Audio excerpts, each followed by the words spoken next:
Un crampon sans ailette est sélectionné en fonction de l'anatomie de la dent et essayé sur la dent à clamper.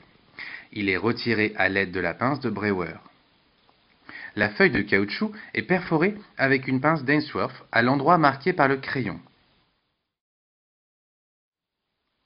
Une perforation repère est ensuite effectuée à l'angle du secteur 1.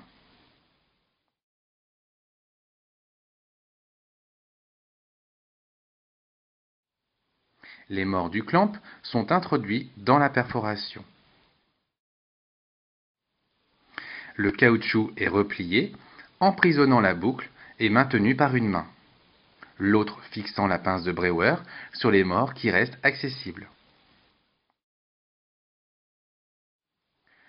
L'ensemble est mis en place sur la dent.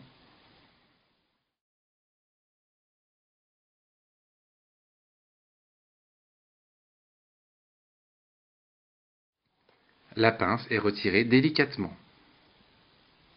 Le caoutchouc est déplié et placé progressivement sous les morts du clamp. Les autres étapes sont identiques à la pose classique.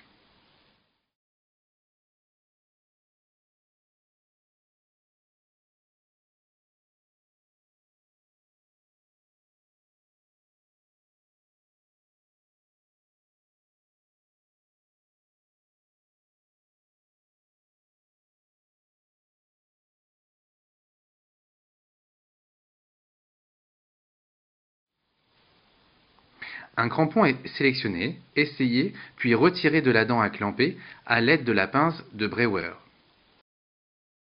Le caoutchouc, préalablement perforé, est glissé par la perforation au niveau du collet de la dent. Le clamp, préalablement validé, est ensuite mis en place sur cette dent.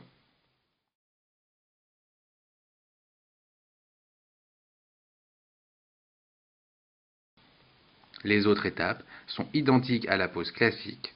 Cette méthode est facilitée par une pose à 4 mains.